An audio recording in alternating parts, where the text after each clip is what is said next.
এসে হেরা পর্বতের গুহায় দয়াল নবী পাইল। এই কথার উপরে বর দেয় কেরা বেশি? যারা কয় নবী আমগো মতোই মানুষ।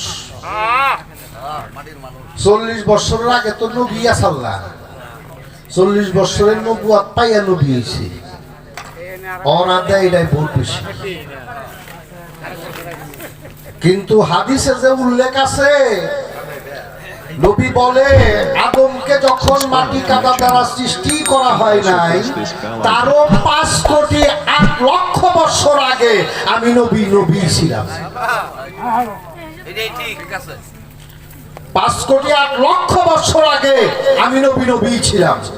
তাহলে নবী হইয়া যদি আইসা থাকে, আচ্ছা আপনি যদি এটা বিশ্বাস হয়, জিবরাইল কইল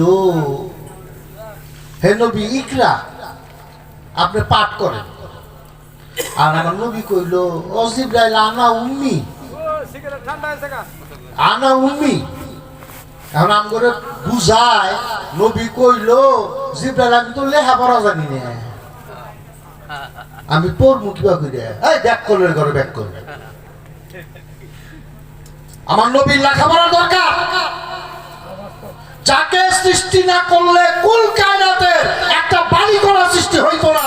আল্লাহ রাখতে বলে লাউলাকা লাম্মা খালাকতুল আফলাক, আমি আমার হাবিবকে সৃষ্টি না করলে কুল কায়নাতের একটা বাড়ি করার সৃষ্টি করতাম না।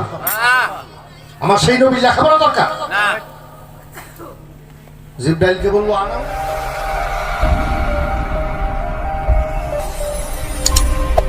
Hey there. Subscribe to my channel and also press this bell icon. এইটা আমার বুঝাই মিলে লেখাপড়া জানি না। আর রাসূল তা বলে নাই। রাসূল বলছিল জিবরাইল তুই কাকে কি দেখাস?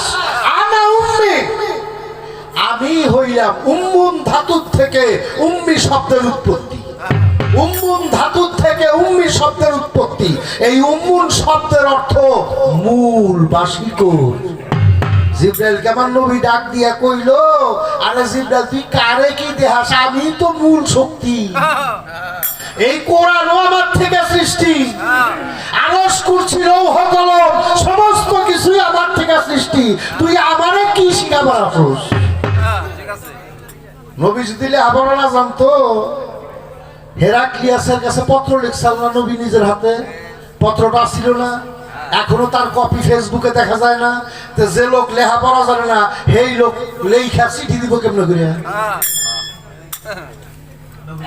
মক্কা সনদের মধ্যে যখন কাফেররা বিদ্রোহ করলো যে আমাদের কিছু সনদ বাদ দিতে হবে হুজুর, তাইলে আমরা রাজি আছি, তখন নবী পইরা দেখা কিছু কিছু শর্ত কাইটা দিল না।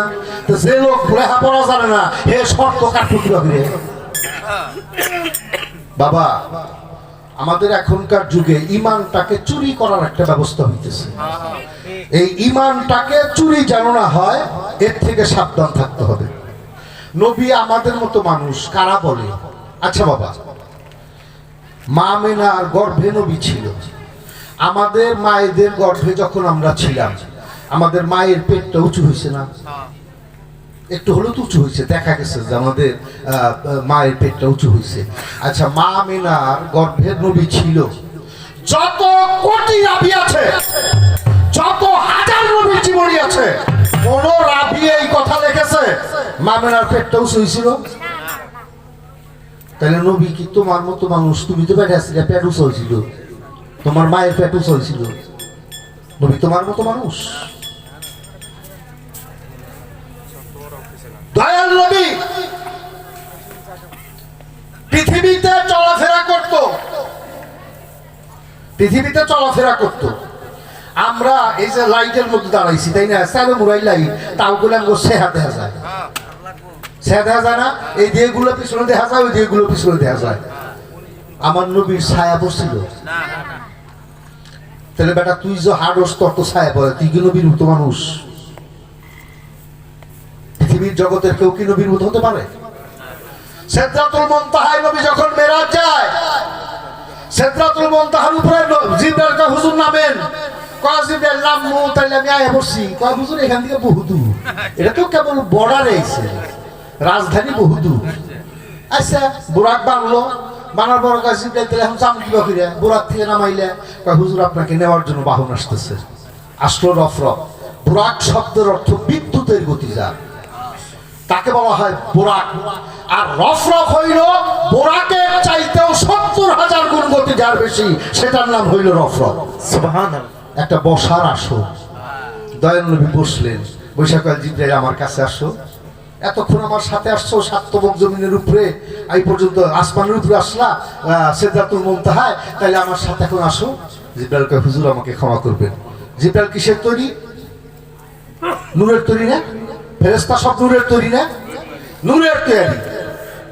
জিব্রাইল বলে হুজুর আপনার জাতের কসম, আমার আল্লাহর কসম, আমি জিব্রাইল এখান থেকে যদি আর এক পাও অগ্রসর হই, এক কদম অগ্রসর হই, আমি আমার ৬০০ পাকা সহ জ্বলে পুড়ে ছাইকাই হয়ে যাব আল্লাহর তাজাল্লি নূরের জ্যোতিতে। একবার সুবহানাল্লাহ বলবেন না? তাহলে নূরের ফেরেশতা যেখানে যাইতে পারে না, নবী মাটির মানুষ হইলে সেই জায়গায় গেল কেমন করে? এরপরেও কি আমরা বিশ্বাস করব নবী আমার মতো মানুষ? মানুষ নয়, মানুষের মতো কলিহত জীবকে শিক্ষার উদ্দেশ্যে উনি জগতের মধ্যে এসেছেন। অনেক নবী নামাজ পড়ছে, নবী আমগনিকে দোয়া করছে, আরে ব্যাকরণের দল। নবী নামাজ পড়ছে, কেমন করে নামাজ পড়ছে? নবীর দুইটা ভাব, একটা হলো নবী আল্লাহর বান্দা, আর একটা হলো নবী আল্লাহর বন্ধু। নবীর তিনটা ভাব, কুয়াতে হাকিকি, কুয়াতে মালিকি, কুয়াতে বাসারি। হাকিকি ভাব যখন সে থাকতো, দয়াল নবী সাহাবাদের নিয়ে বসে কইতো যে আমি তো এত কিছু জানি না, তোমরা যে এত প্রশ্ন করো আমি তো এত কিছু জানি না, আমি তো তোমার মতো মানুষ। কিন্তু যখন মিম্বরে উঠে দাঁড়াতো, মিম্বরে উঠে বসতো, বৈশা বলতো তোমরা কে কি জানতে চাও, কে কি বুঝতে চাও, কিয়ামত পর্যন্ত জিজ্ঞাসা করো, আমার কাছে প্রশ্নের উত্তরের অভাব হবে না। একটা হইল বান্দা, বান্দা হইয়া বান্দাদের মুক্তির জন্য দোয়া করছে। কিন্তু যখন সে বন্ধু, যখন সে হাকিকি রূপের মধ্যে নবী এসেছে, তখন স্রষ্টার রূপই আমার রাসূলের রূপ। বাবা আমরা যেন এখান থেকে সাবধান থাকি। যারা আমাদের বলে নবী আমাদের মতোই মানুষ, আমার নাম নবী মাটির মানুষ, নবীকে বড় ভাইয়ের মতো সম্মান করলেই চলবে, খবরদার খবরদার, এই ঈমান স্বর্গ হাতে কিন্তু ঈমান তুলে দেওয়া যাবে না। ঈমান চোরদের হাতে ঈমান তুলে দেওয়া যাবে না। যাই হোক, এ পর্যন্ত রাখলাম। আমার বাবা বলছে হেরা পর্বতের গুহায়, হ্যাঁ হেরা পর্বতের গুহায় নবুয়াত আসছে। কি আসছে? যখন বললো ইকরা ইকরা বিসমি রাব্বিকাল্লাযী খালাক, খালাকানি ছানা মিন আলাক, সূরা আলাকের প্রথম আয়াত। দয়াল নবী যখন বললো আনা উম্মি, জিব্রাইল তখন আমার নবীকে জড়িয়ে ধরলো। ওরা বুঝায় এরকম জিব্রাইল চাপ দিছিল ৩টে, তাতে নবীর কাশফ খুইলা গেছিল, নবী কইল শালা কি কমু, মানে দুঃখে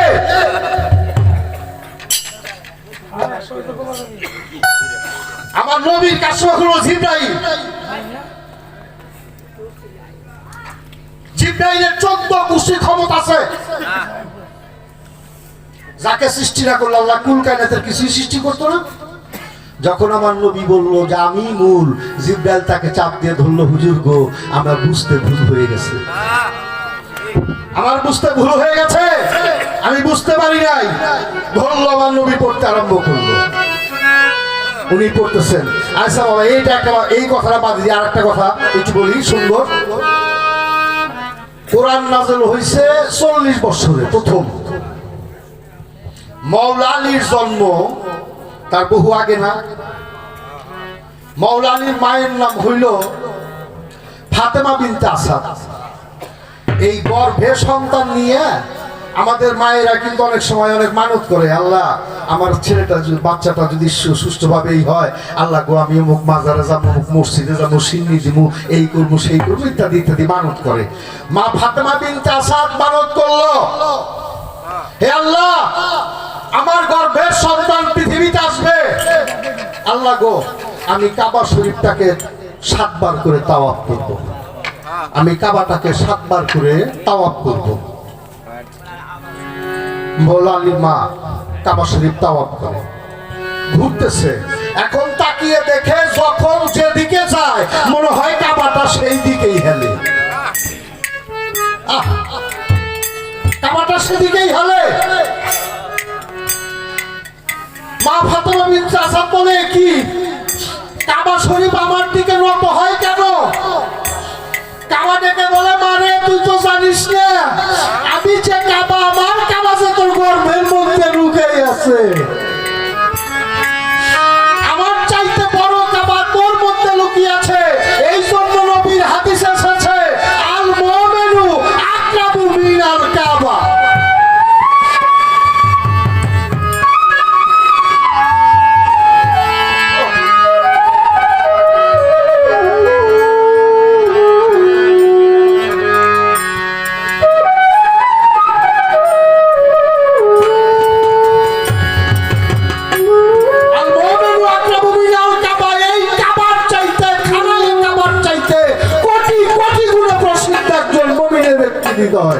একজন মুমিন,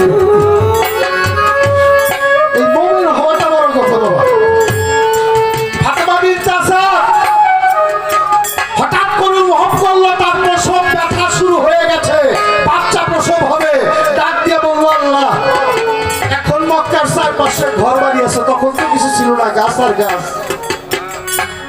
ডাক দিয়ে আল্লাহ আমি একজন মা জাতি, আজকে আমার সন্তান যদি এই মুক্ত জায়গায় প্রসব হয়, আল্লাহ আমার ইজ্জত থাকে না, আর আল্লাহ আমার ইজ্জত যদি না থাকে আমার বেঁচে থাকার কোনো প্রশ্নই আছে না।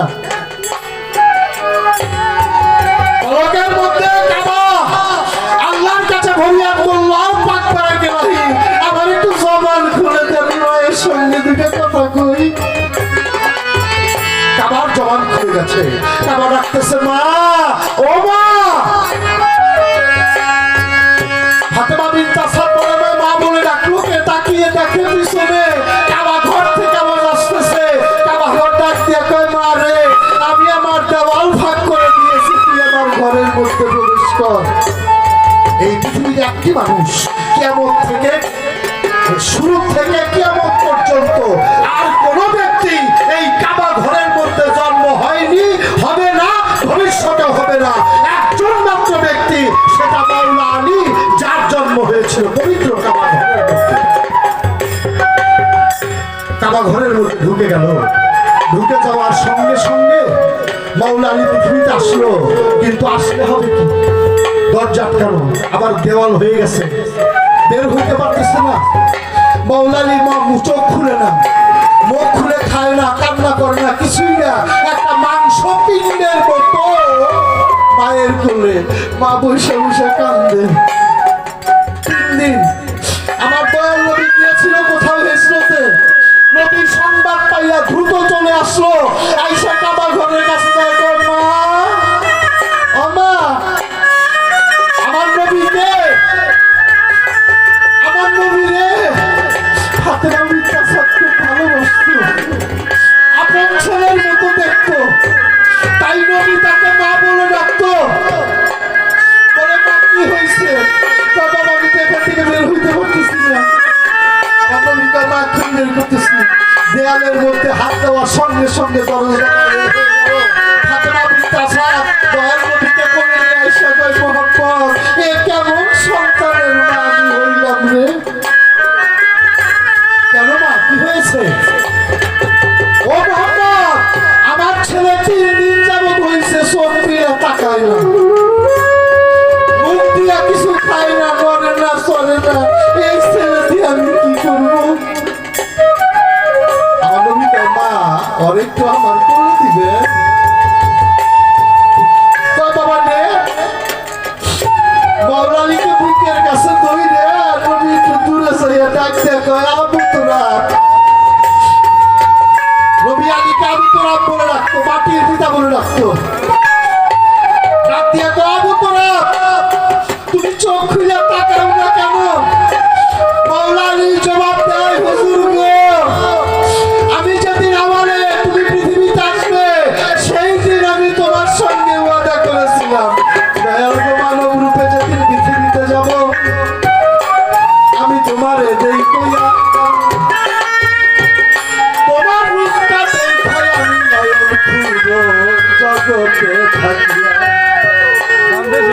মুর্শিদ গো তোমার রূপটা না দেখাই আমি নয়ন খুলব না।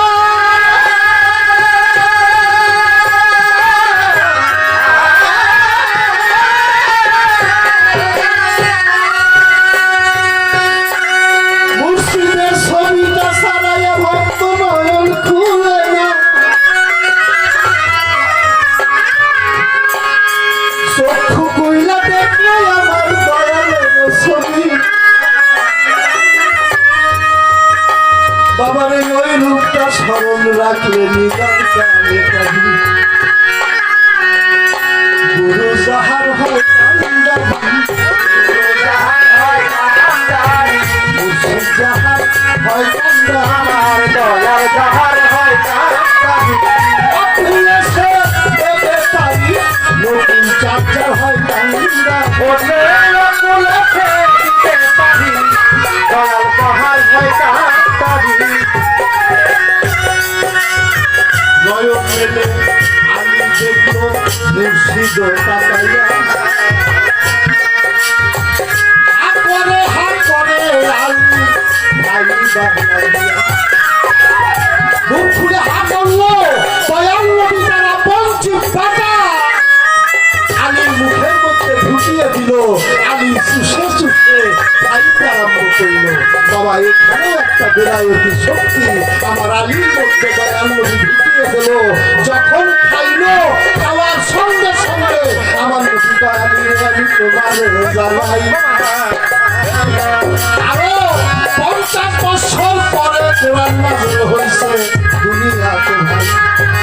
আমার নবী দয়ালি আমারে দেনা কোরআনের আয়াত শোনাইয়া আমি তোমার মুখ থেকে কোরআনের আয়াত শুনতে চাই। তোমারে এই শিশু বাচ্চা নবীর বেলায়তি শক্তির বলে সূরা শুআরা, সূরা শুরার 5 সূরা মুমিনুন এবং সূরা শুরা 5-5-10 আয়াত তেলাওয়াত করে মাওলানা আমার দয়াল নবীকে শুনিয়ে দিলেন। কোরআন কখনো নাজেলি হয় নাই। যার মুখের আলা চুইসা খাইয়া মাওলানি কোরআনের আয়াত বলতে পারে সেই নবীরে কোরআন শিখাবে জিবরাইল। এটা কি বিশ্বাসের কথা হইল? আমার কাছে প্রশ্ন করে আমি ভুগিলাই কলসি পানি আর কলসিতে কেন গেল বাবা আমি জানতে চাই। বাবা মুর্শিদের সিনাগুলোকে সিনাটা মিশাইলে সব সিনাই কিন্তু হবে না। এই যে আমরা মাঝে মধ্যে প্রেম আলিঙ্গন করি না, কিছু কিছু মানুষের সঙ্গে প্রেম আলিঙ্গন করলে নয়ন ধারাটা বাড়ে। আবার কিছু কিছু মানুষের সঙ্গে আলিঙ্গন দিবার গেলে মনে হয় মাঝখানে একটা শান্তি গাড়ি ফিরে ফলে দিচ্ছে। গুরু প্রেম যে হৃদয়ে নাই, মুর্শিদের নাম যার হৃদয়ে নাই, যার হৃদয় পরিশুদ্ধ হয় নাই, তার সাথে আলিঙ্গন দিলে কখনোই তার প্রেমাভাব জাগবে না। বাবা দয়াল নবী একদিন বলল আলী আসিস। আলী আসছে। আয়েশা সিদ্দিকা তখন দয়াল নবীর স্ত্রী, ওমরের মেয়ে হাফসা দয়াল নবীর স্ত্রী। ওই রাতে আয়েশার ঘরে থাকার কথা। আয়েশা বলে হুজুর আমি কোথায় থাকবো? আজকে আর তুমি আমার কাছে থাকতে পারবো না, আজকে আলী আমার কাছে থাকবে। ঘর থেকে বের হয়ে চলে যাও। হাফসা বলে হুজুর আলী বলে তুমিও ঘর থেকে বের হয়ে চলে যাও, দরজা আটকিয়ে দাও। আয়েশা থেকে রওয়ায়াত করা দয়াল নবী আলীর সঙ্গে ঘরের মধ্যে কি করছে এইটা আমি দেখি নাই। তবে দরজার মধ্যে কান লাগিয়ে শুনলাম একটা কলসির পানি, ভর্তি কলসির পানি আর একটা কলসির মধ্যে ঢাললে যেমন গড় গড় শব্দ হয় তেমন একটি শব্দ আমার কানের মধ্যে ভেসে আসলো। বাবা মুর্শিদের এই সিনার ধনটা পাইতে চাইলে কেমন শূন্য হতে পারে। নবী বলছে না মতু কাপলান্তা বউ মরার আগে যে মরার ভাত ধরে সেই তো ওই রাত্রিতে দয়ার নবী আমার মওলা আলীকে বেলায়েতের সর্দার বানিয়ে দিয়েছে। পরিপূর্ণ বেলায়েতটা দান করেছে তার সাক্ষী রাখার জন্য। একটা ইশারা দিয়েছিল হাফসার আয়েশাকে যেন ওরা সাক্ষী থাকে যে মওলা আলীকে বেলায়েত দিয়েছে। এরকম বহু জায়গায় বহু প্রমাণ আমার দয়াল নবী দিয়েছে। বাবা এই যে জায়গাটা না, এই জায়গাটা এটা বহু মুশকিলের জায়গা। দয়াল নবী একদিন সাহাবাদের নিয়ে বসে আছে, আমি ডাক দিয়ে কই, বাবা তোমরা কি জানো তোমাদের দেহের মধ্যে এক টুকরা মাংস আছে, এইটা যার নাপাক তার সমস্ত দেহই নাপাক। আর এই নাপাক দেহ দিয়ে আল্লাহর ইবাদত করলে সেই ইবাদত কিন্তু আল্লাহ কবুল করে না। সাহাবারা কয়, হুজুর আমগো দেহের মধ্যে মাংস বিন্দু এটা কনে, সেটা কেমন? আমার নবী বললো, বাবা তোমাদের বাম স্তনের আড়াই আঙ্গুল নিচে, বাম স্তনের আড়াই আঙ্গুল নিচে যেটাকে বলা হয় লতিফায় কল্প, এই কল্পটা যার পরিশুদ্ধ সে সুস্থ মানুষ, আর এই কল্পটা যারা পরিশুদ্ধ সেই লোক কখনোই মওলার দর্শন লাভ করতে পারবে না। হুজুর এটা নষ্ট হয় কেন? এটাকে পরিশুদ্ধ হয়ে পৃথিবীতে ছিল।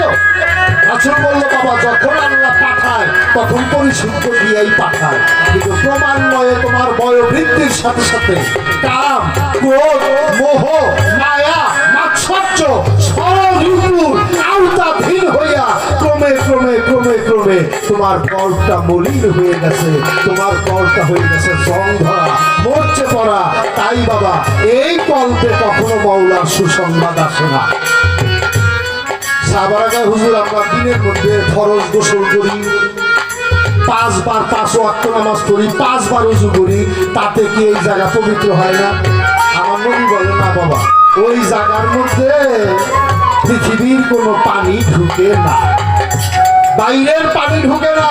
7 সাগরের পানি মাথায় ঢাললেও ওখানে এক বিন্দু পানি ঢুকবে না। সাহাবারা হুজুর তাহলে এটাকে পরিশুদ্ধ করার উপায়? আমার নবী বলল, উপায় একটা আছে। কি? আমার নবী কয়, প্রতিটা মানুষের মধ্যে একটি দরিয়া আছে, উলুহিয়াত যার নাম। এই উলুহিয়াত দরিয়ার মধ্যে যখন মানুষ আসে হয়ে তার মুর্শিদ রূপে হয় রে নির্মলা। যখন মুর্শিদ প্রেমটা ভক্তের মধ্যে জাগ্রত হয় তখন ওই সাগরের মধ্যে একটা প্রেমের বাতাস, একটা ঝড় তোলে। ওই ঝড়টার নাম রবুবিয়াত। তোমার দেই কইয়া এই বাতাসের টানে নিচের পানি আসে বাবা উজানো ধরিয়া। অবুদিয়াতের ধারা প্রবাহিত হয়, কলবের মুখ নিচের দিকে, নিচের থেকে পানি উপরের দিকে উঠলে এখন ডুববো না বাবা। এর এক বিন্দু পানি যদি তোমার কলকে স্পর্শ করে পলকের মধ্যে তোমার কলটা হয়ে যায় পরিশুদ্ধ, তোমার দেহটা হয়ে যাবে পরিশুদ্ধ, তুমি হবে একজন পরিশুদ্ধ মানুষ। তাই বাবা সেখানে দাঁড়িয়ে আমার ফরিদপুরের হালিম বয় একটা গান গেলেন, পাওয়ার একটা গান করে তারপরে কিছু কথা বলবো।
তৌহিদ সাগর তৌহিদ পানি তৌহিদ সাগর তৌহিদ পানি অথই জলে মানি কামিয়া অথই জলে মানি কামি হইলে ডুবুরি রে সাগর তৌহিদ পানি রে তৌহিদ সাগর তৌহিদ পানি ধানেতে ডুবলে রে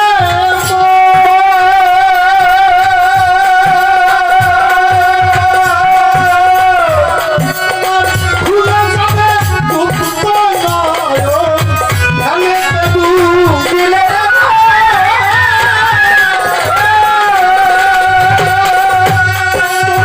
খুলে যাবে মুক্ত নয়ন নিদ্রা ছাড়া সকল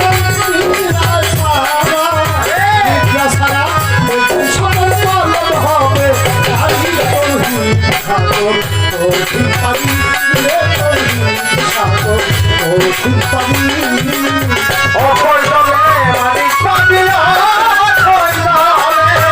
অথই জলে মানি কামি হইলে ডুবুরি রে তৌহিদ সাগর তৌহিদ পানি রে তৌহিদ সাগর তৌহিদ পানি চলে সাগর তীর হারাতে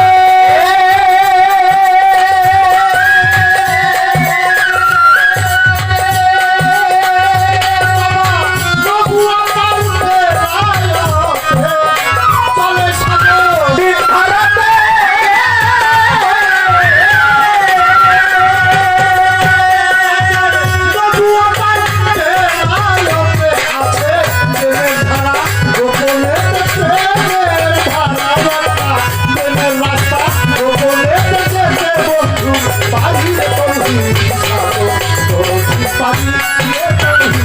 সাগর অথই জলে মানি কামিয়া অথই জলে মানি কামি হইলে ডুবুরি রে তৌহিদ সাগর তৌহিদ পানি রে তৌহিদ সাগর তৌহিদ পানি ভোগের সাধনা জোরে বলে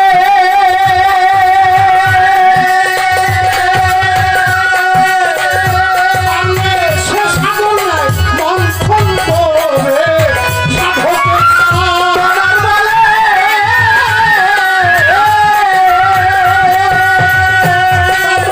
সেই সাধন নাই মন্থন করে টানা হলে ডুবে মরে টানা হলে গোলা টানা হলে ডুবে মরে হইলে হারিয়ে তৌহিদ সাগর তৌহিদ পানি তৌহিদ সাগর তৌহিদ পানি অথই জলে মানি কামিয়া অথই জলে মানি কামি হইলে ডুবুরি রে তৌহিদ সাগর তৌহিদ পানি রে তৌহিদ সাগর তৌহিদ পানি সেই সাগরের বৃষ্টি গোপালী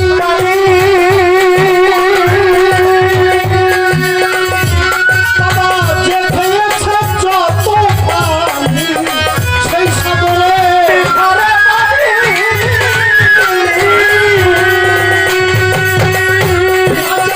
যে খেয়েছে যত পানি সাগর খালি কষে গানি গানি হাই কষে খালি কষে গানি গানি গানি কারো নীলে তৌহিদ সাগর তৌহিদ পানি তৌহিদ সাগর তৌহিদ পানি অথই জলে মানি কামিয়া অথই জলে মানি কামি হইলে ডুবুরি রে তৌহিদ সাগর তৌহিদ পানি রে তৌহিদ সাগর তৌহিদ পানি ভক্তকে যখন মুর্শিদ প্রেমালিঙ্গনের মাঝে টান দিয়ে নেয় মুর্শিদের কল্পের থেকে ওই ভক্তের কল্পে কিছু খায়ের চলে যায় অন্ধকারাচ্ছন্ন কলটা হয়ে যায় আলোকিত এই ফায়েসটা 4 প্রকার এলকাই আনেকাসি এলকাই বেলকাই এই 4 প্রকার কিছু কিছু ফায়েজ আছে এই যে আমার সাজান বিষম আছে এখন হাতেও তো ঘুরবো এর গয়েল ছাড়া কিছুই বুঝবো না, খেয়াও বিদায় হবো আর খায়ও যাবো। এইটা হলো চৈতা ফয়েজ। এই ফয়েজ এগুলো গাবো না। আবার কিছু কিছু ফয়েজ আছে মুর্শিদের বাড়ি থেকে আইলেও 10-15 দিন থাকে, তারপরে আর থাকে না। এটা এক প্রকার ফয়েজ। এক প্রকার ফয়েজ আছে 1 বছর 2 বছর পর্যন্ত থাকে। আর যেটা সহি ফয়েজ, মুর্শিদ যদি দয়া করে, গুরু কৃপা করে, কৃপা দৃষ্টি কোন ভক্তের উপরে দেয়, সারা জিন্দিগির মধ্যে গুরুর রূপ তার হৃদয়ের থেকে আর কখনোই যায় না। বাবা এই জন্য সিন আর ভেদটা বাবা, এটা তোরে বুঝাবো কি দিয়ে দেবে। একটা মানুষকে বুকের মধ্যে ধরে চোখের পানি ফেলা, দুইটা মানুষকে দেখা যায়, ভিতরে সাপটাকেও দেখানো যায় না রে। কাকে যে কতটুকুন ভালোবাসে, কে যে কাকে কতটুকুন ভালোবাসে, যে পাশে সে জানে, তাছাড়া জগতের মধ্যে আর কেউ জানে না। গুরু প্রেমের প্রেমিক যারা বাবা, আমার জালালউদ্দিন শাহ সাহেবের একটা ভক্ত ছিল, পাগল ভক্ত, আলিশা ঘাটের বাহের বাগলা। এই বাহের বাগলা একটা বকন বাসুরাই না শাহ সাহেব দিল। শাহ সাহেব দিয়ে বাবা এই বকন বাসুরটা দিলাম, দুধ কিনা খান কম থেকে কি হবে, তার তো কোনো ঠিক নাই। বকন বাসুরটা পিয়াইলে আপনার তো একটু ভালো দুধ খাইতে পারেন বাবা। শাসক ভক্তের দেওয়া বাসু বাবা, বাচ্চা কাচ্চারে অনেক কিছু কিনে দিই আমরা, কিন্তু ওই সন্তান যদি পিতা মাতার জন্য কোন জিনিস নিয়ে আসে না, সেই জিনিসের মূল্যটাই বেশি হয়। আমার জালাল শাহ ওই গরুটাকে নিজে পালে, নিজে ঘাস খাওয়ায়। কিছুদিন পরে বাহির বাংলা আসছে বাড়িতে, আইসা জিজ্ঞাসা করছে, মা মা গুরু মারে জিজ্ঞাসা করতেছে, ও মা আমার শাসাব তো বাবা একটু আগে গরু নিয়ে মাঠে গেল, তোর বাসুরটা নিয়ে মাঠে গেল।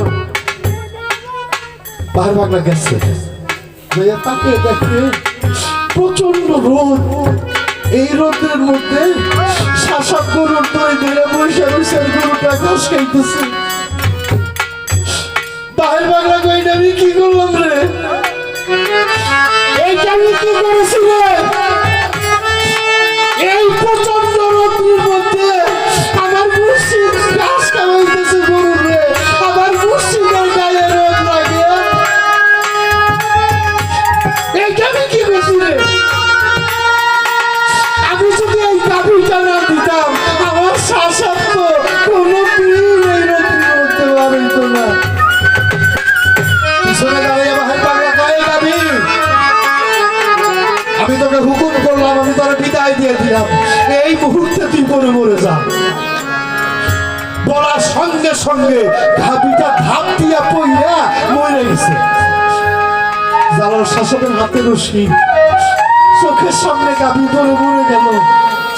জালাল শাসককে আমার গাভী মরলো কে? আমার গাভীর তো হায়াত আছে, আমার গাভী মরবো কে? পিছন দিকে তাকিয়ে দেখে বাহির বাংলা, বাহির বাংলার বাহির, আমার গাভী মরলো কে? বাহির বাংলা কয় দয়াল গো তোমারে জানাই, বড় অপরাধ করেছি বাজান আমি বুঝি নাই,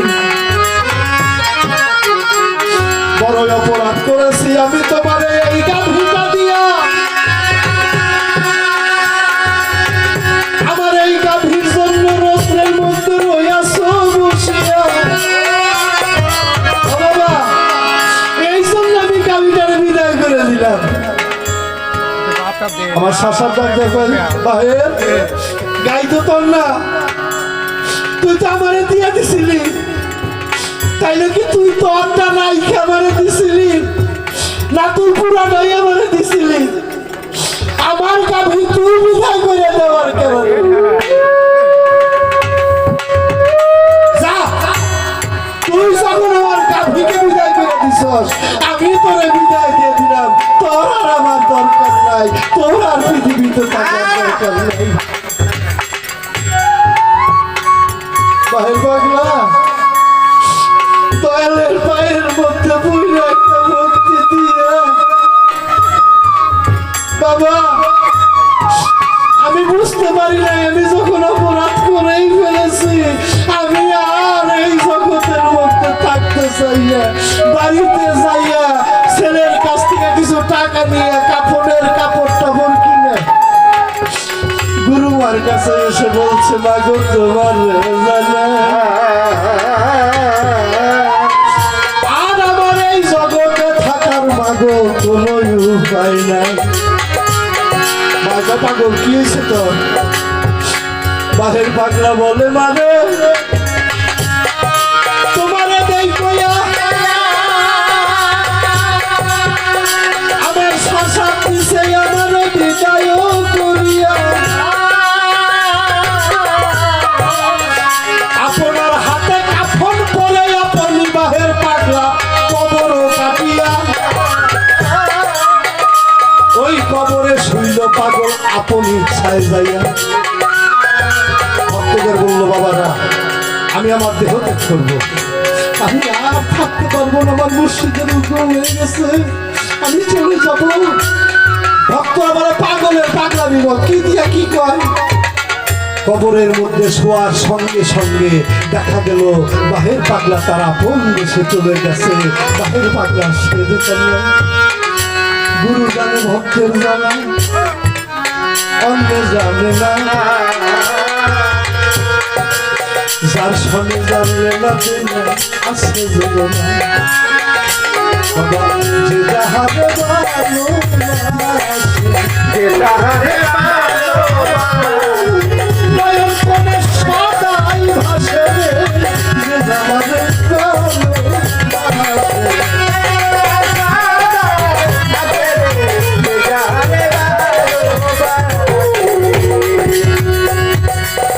গুরু বিনে বান্ধব নাই হে জগতের ভিতরে। সেই গুরু হারা ভক্ত যারা বাবা রয়ের সংসারে, বাবা দয়াল হারা পাগল দয়াল হারা পাগল জানালে, বকুল হারা পাগল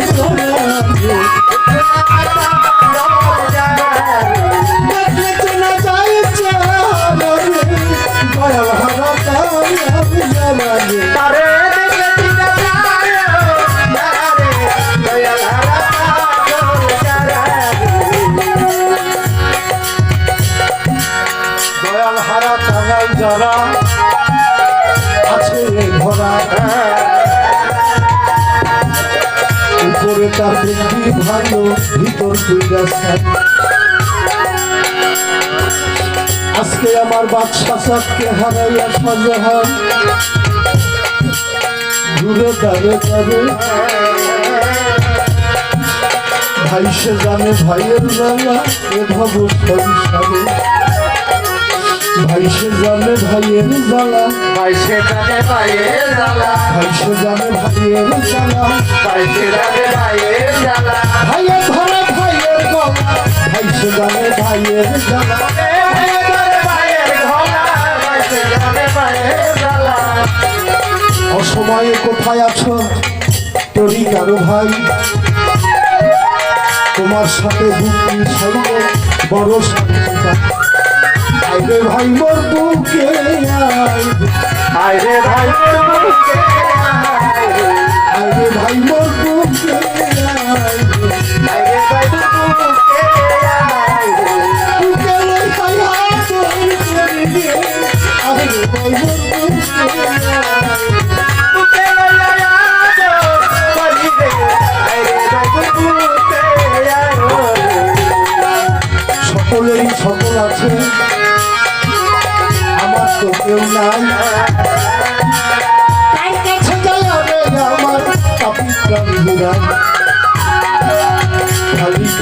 খালি লাগে খালি খালি খালি লাগে খালি খালি খালি লাগে খালি খালি খালি লাগে হারাই আছে তাকে খালি খালি খালি লাগে তবু খালি খালি খালি লাগে গুরু ভাব মন্দিরে আমার গুরু নাম রাখিও স্মরণে হৃদকপটে ছবি আঁকো বাবা পাইবা নিদানে মুর্শিদ ছাড়া নাই কান্দারি নিদান গালায় দয়া করে মুর্শিদ যদি পার করে আবার মুর্শিদ ছাড়া নাই কান্দারি মুর্শিদ ছাড়া নাই কান্দারি দয়া ছাড়া নাই কান্দারি আমার দয়া ছাড়া নাই কান্দারি চালালে সে হউ কান্দারি রে দয়া ছাড়া নাই কান্দারি দয়ালেতে হও কান্দারি রে মুর্শিদ ছাড়া নাই কান্দারি বাবা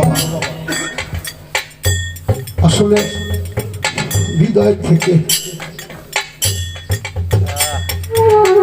কথা বলতে মনে চায় আজকে এখানে গান করবো আমি কোনোদিনই কল্পনা করিনি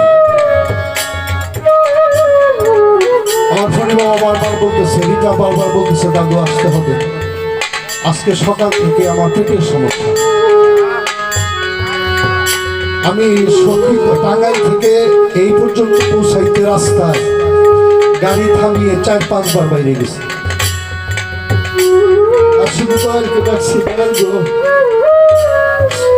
রিতা একজন পুরাতন মানুষ মনিমালা পুরাতন মানুষ বড় আশা কইরা আমার দাওয়াত করছে তোমার নামের কলঙ্ক যেন না হয় আমি এখানে এসে বাইরে একবার গেছি আমার দয়ের ইচ্ছা আমার দয়ের নামে আমি পর্যন্ত বাইরে যাইনি কে বলছে গুরু নামের গুণ আছে অবশ্যই মুর্শিদ আমার তাই দয়ের আমাকে দাঁড়ানোর সুযোগ দিয়েছে আমি আর সময় নেব না আমি আমার ভাবে একটা বিচ্ছেদ গান লিখে বসে যাব বাবা আমরা সবাই হারাই কেউ বাবা হারাইছি কেউ মা হারাইছি কেউ ভালোবাসার মানুষ হারাইছি কেউ জোড়ার ভাই হারাইছি কেউ তরিকার ভাই হারিয়েছি একে একে সবাই আমার চলে গেছে আমার বাবা মা মানুষের বাবা মরে গেলে মুর্শিদকে বাবা বলে রাখে মুর্শিদ চলে যায় ওস্তাদকে বাবা বলে রাখে একটা মানুষ চলে যাওয়াতে আমার 3টা জায়গার ডাক বন্ধ হয়ে গেছে কারণ যিনি আমার মুর্শিদ তিনি আমার বাবা তিনি আমার গানের উস্তাদ একটা মানুষকে বিদায় দিয়ে আমি 3টা জায়গার ডাককে হারিয়ে ফেলেছি বড় বলি কখন হারিয়ে যাবো তা ঠিক নাই তবে হৃদয় থেকে দোয়া করে যাই সেরকম সাথীর সঙ্গে গুরু কথা বলে গুরু গান গেয়ে ভক্তদের হৃদয় নির্মাণ দুফোটা চোখের জল ফেলতে পারলে এটাই আমাদের জন্য ইবাদত এটাই আমাদের জন্য সফল কাম আমাদের কোনো ভজন সাধন নাই বাবা আমরা জীবনে কোনো কিছু করতে পারিনি শুধু সাধুর সঙ্গে আপনাদেরকে চরণ ধুলি নেওয়ার জন্য আপনাদের মধ্যে উপস্থিত হই সেখানে দাঁড়িয়ে আমার ভাবুক কবি বিজয় সাথে গাইয়ে ওরে সে কি আমার দেখলে চিনবে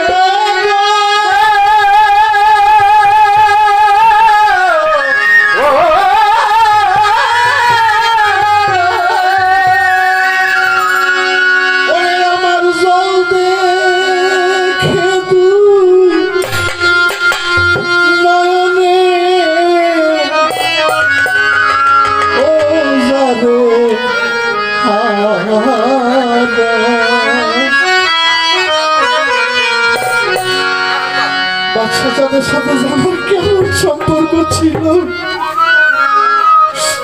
আমার হৃদয়ের কোন জায়গায় যে বসা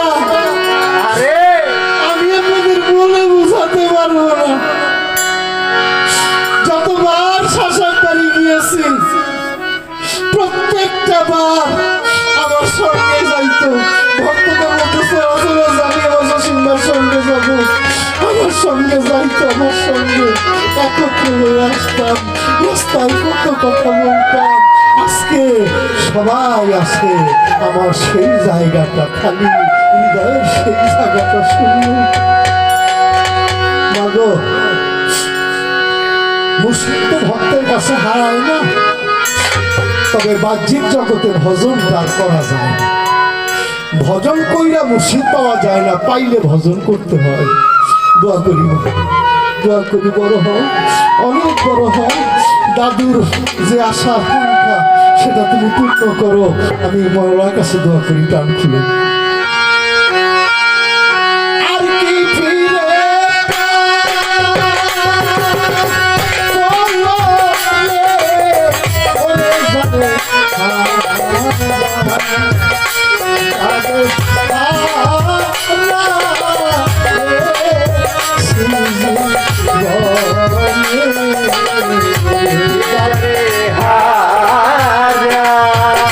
আমি জানে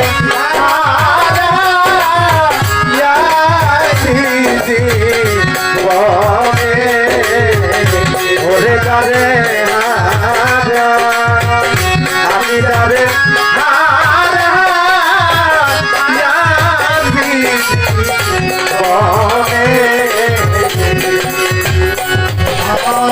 পাগল ছড়া নিষ্ঠুর শ্রাবণ মেঘে ঢাকা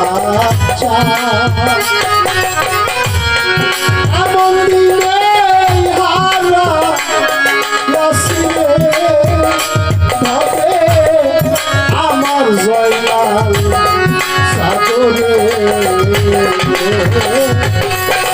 সরদি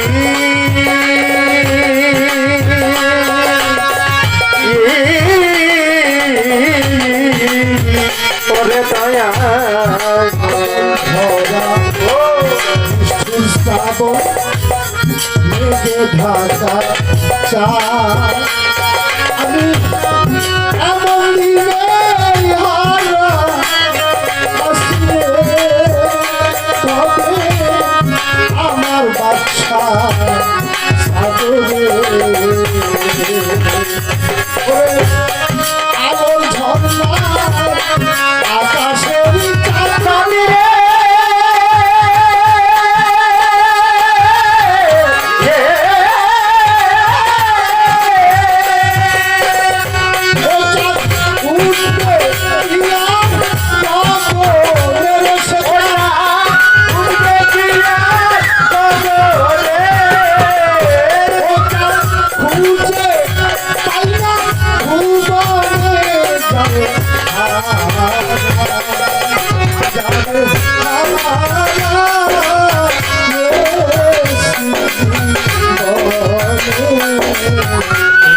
আর কি ফিরে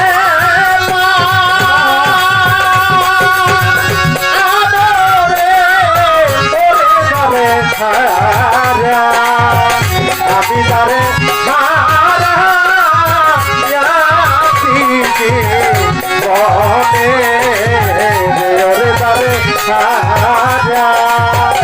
আমি তারে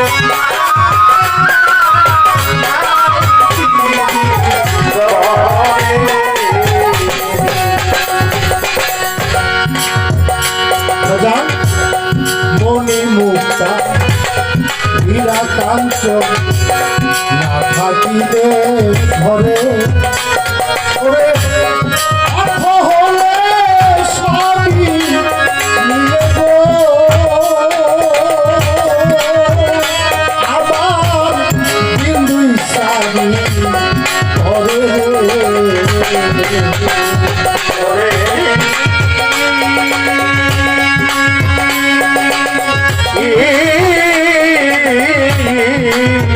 ওরে দয়া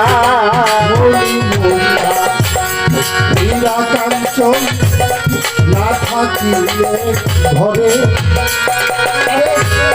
অর্থ হইলে সবই মিলে আবার কি কয়েকদিন পরে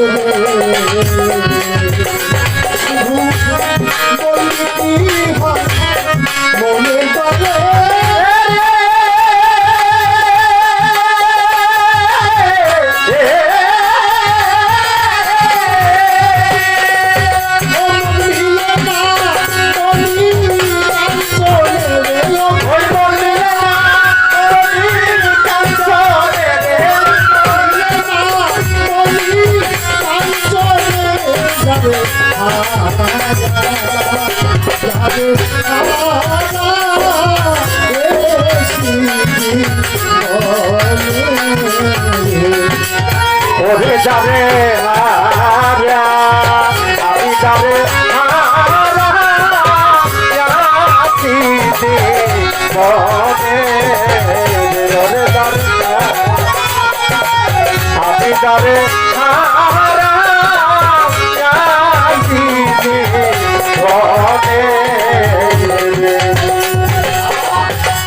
নদীর পার ভাঙিয়া গেলে পার ভাঙে